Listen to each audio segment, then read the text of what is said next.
Good morning. Happy Thursday. Hope you guys are having an amazing day. Real quick before we get into the word, I posted a poll actually last night about new posting schedule. So I think what I'm going to do, just because my schedule has changed and I'm trying to get used to new things, I'm going to be posting my video from the previous day on the following day so that we can stay with the 12 o'clock noon video of the day. Okay, so that means that I may end up missing one day out of the week, but again, I really like somebody mentioned it in the comments, and I just really appreciate you guys. Like, at the end of the day, like, this isn't a chore for me. Like, I love doing this. I love getting on here and encouraging you. But I also need to rest, and I also need to be mindful of my time and be intentional. I never want any of this that I do to feel forced.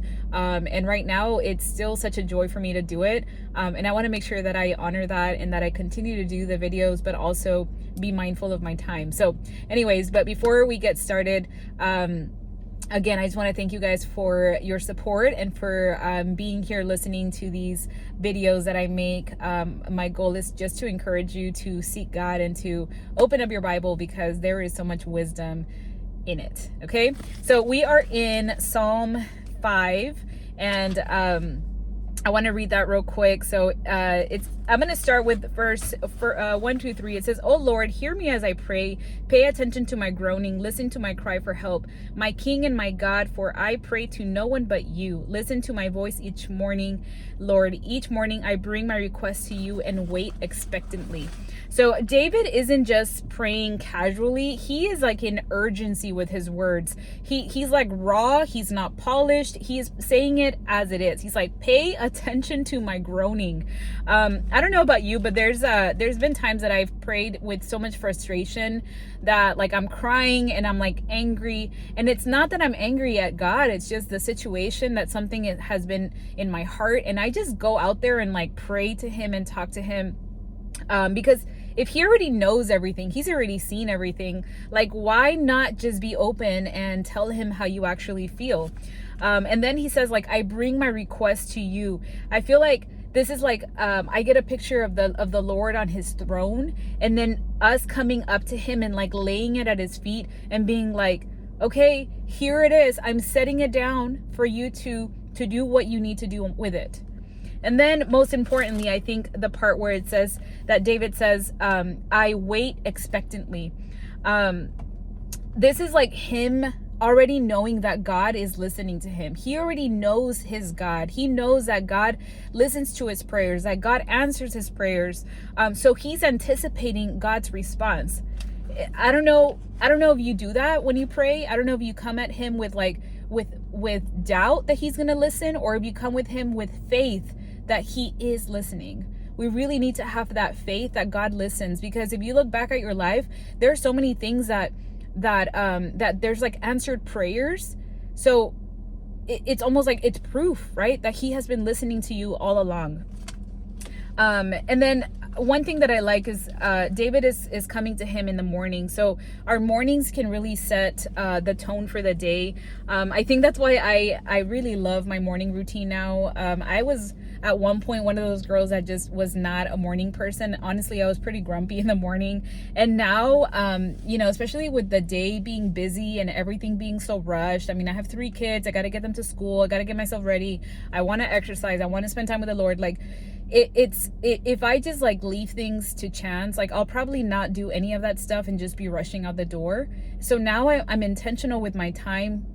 I want to make sure that I begin talking to God. I begin with the thing that's going to strengthen me, so that I can lay down all of my worries, all of the things that are in my head, and then wait expectantly for him to move on those things.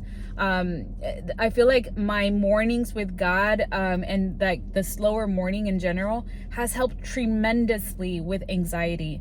And I know that there's people on here that are listening. I just really encourage you. I encourage this to my patients as well, is like, start your day slower. You will have to wake up a little bit earlier, but start your day slower and meditate on the word, pray, talk to God, like, bring all of your requests to him. And then verse 4 through 6, it says, "O God, you take no pleasure in wickedness. You cannot tolerate the sins of the wicked. Therefore, the proud may not stand in your presence, for you hate all who do evil. You will destroy those who tell lies. The Lord detests murderers and deceivers." David is comparing, God's holiness to the wicked. He knows that God doesn't delight in evil. Like, he knows that God will bring justice to those that are arrogant or deceitful.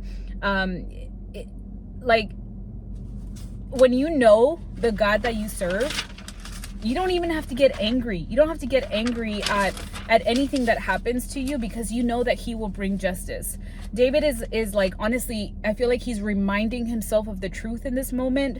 Like, he already knows what God does. And so he's like reminding himself of what he knows about God in order to give him hope in his current situation.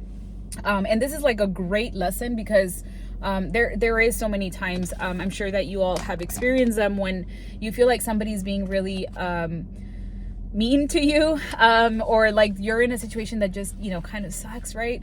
And you don't have to be angry and bitter about that. You just bring it to God and you just lay it at his feet and you say, Lord, like, I already know you're going to take care of it, because that is the type of God that you are.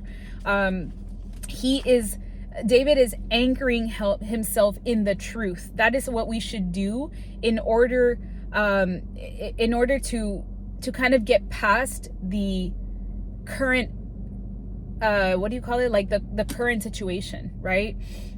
Just give it to God and let him handle the rest. And then verse 7-8 says, "Because of your unfailing love, I can enter your house. I will worship at your temple with deepest awe. Lead me in the right path, O Lord, or my enemies will conquer me. Make your way plain for me to follow."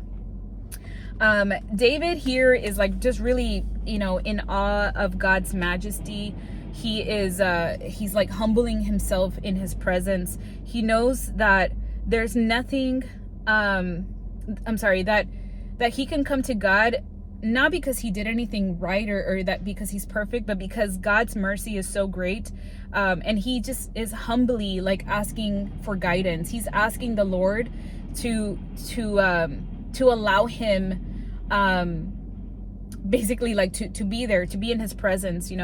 Our prayers, they don't have to be good. They don't have to be perfect. We don't have to come that way either. He loves us and has so much grace for us that he just wants us to humble ourselves before him, and know that God is the one that's going to lead us ultimately. And then verse 9-10 says, "My enemies cannot speak a truthful word. Their deepest desire is to destroy others. Their talk is foul like the stench from an open grave. Their tongues are filled with flattery. O God, declare them guilty. Let them be caught in their own traps. Drive them away because of their many sins, for they have rebelled against you." David is describing, his enemies, and their wickedness. And honestly, he's like asking God to intervene. He's not going out there and trying to do something about it. He's instead just trusting that the Lord will do what he needs to do. It's easy to want to fight back or to, whether fight back with physical or like with words, but honestly, like it's one of these things that if we just continue to pray and ask God for guidance, like we can be sure that God will handle it. We don't have to take things into our own hands. We have to resist that urge to like retaliate and instead just give it to God. And then the last verse, I feel like that David finishes with hope. He says, "But let all who take refuge in you rejoice. Let them sing joyful praises forever. Spread your protection over them, that all who love your name may be filled with joy. For you bless the godly, O Lord. You surround them with your shield of love." Such a beautiful way to end this psalm, because he's reminding himself of the goodness of God. He finishes with joy and hope, because we can be sure that God, or that the Lord, is our refuge, that he protects us, that his hand is on us, that he will lead us to joy and gladness. Your enemies don't get the last word. God gets the last word. Even in hard seasons, God's favor surrounds you, protects you, shields you from evil. So I pray that today's word encourages you.